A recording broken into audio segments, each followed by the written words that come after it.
Hello guys, ഇന്ന് ഒരു കുഞ്ഞ് ഷോപ്പിംഗ് ആട്ടോ. ഈ മഴയൊക്കെ തോർന്ന് സന്ധ്യയായപ്പോൾ നമ്മൾ വീട്ടിൽ നിന്ന് ഇറങ്ങി നേരെ വെള്ളായണി മുക്കിലോട്ട്. അവിടെ ആകുമ്പോൾ നമുക്ക് വേണ്ടി വെയിറ്റ് ചെയ്ത് നിൽക്കും. അമ്മ എവിടെ നിൽക്കുകയാണെന്നൊന്നും നമുക്ക് അറിഞ്ഞുകൂടാ. വെള്ളായണി മുക്കിൽ പോയിട്ട് വേണം ഇനി അമ്മയെ കണ്ടുപിടിക്കാൻ. അങ്ങനെ അച്ഛൻ നമ്മളെ വെള്ളായണി മുക്കിൽ ഡ്രോപ്പ് ചെയ്തിട്ട് അച്ഛൻ്റെ പാട്ടിന് പോയി. പിന്നെ നമ്മൾ അമ്മയെ തപ്പി ഇറങ്ങി. അങ്ങനെ പോയിക്കൊണ്ടിരുന്നപ്പോഴാണ് ഉണ്ണിമായ ചേച്ചിയുടെ ബ്യൂട്ടി പാർലർ കണ്ടത്. പിന്നെ ഒന്ന് കയറാമെന്ന് വെച്ചു. അവിടെ കയറിയപ്പോഴും അമ്മ ദാ അവിടെ ഇരിക്കുന്നു. പിന്നെ എന്തായാലും ബ്യൂട്ടി പാർലറിൽ കയറിയതല്ലേ, ഒരു ത്രെഡ് ചെയ്യാതെ ഇറങ്ങാൻ പറ്റില്ലല്ലോ. അങ്ങനെ ചുമ്മാ പോയി അങ്ങ് ത്രെഡൊക്കെ ചെയ്ത് നേരെ ഷോപ്പിങ്ങിന് കയറി. ഒരു ബാഗും ഷൂ ഒക്കെ വാങ്ങാൻ വേണ്ടിയിട്ടാണ് പോയത് കേട്ടോ. അങ്ങനെ നമ്മൾ നേരെ ബസ്സിൽ കയറിയിട്ട് മൊട്ടമൂട്ടിലോട്ടാണ് പോണത്. അവിടെ ചെന്നിറങ്ങിയതോ പൊരിഞ്ഞ മഴ.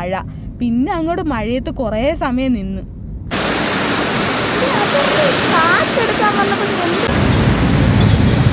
ഒരു മണിക്കൂർ നോക്കി, 2 മണിക്കൂർ നോക്കി, മഴ തീരുന്നില്ല. പിന്നെ നേരെ കുട്ടപ്പായിനെ വിളിച്ചിട്ട് വീട്ടിലോട്ട് പോയി. അങ്ങനെ ചെന്നപ്പോഴാണ് എല്ലാവരും അവിടെ ഉണ്ട് കേട്ടോ.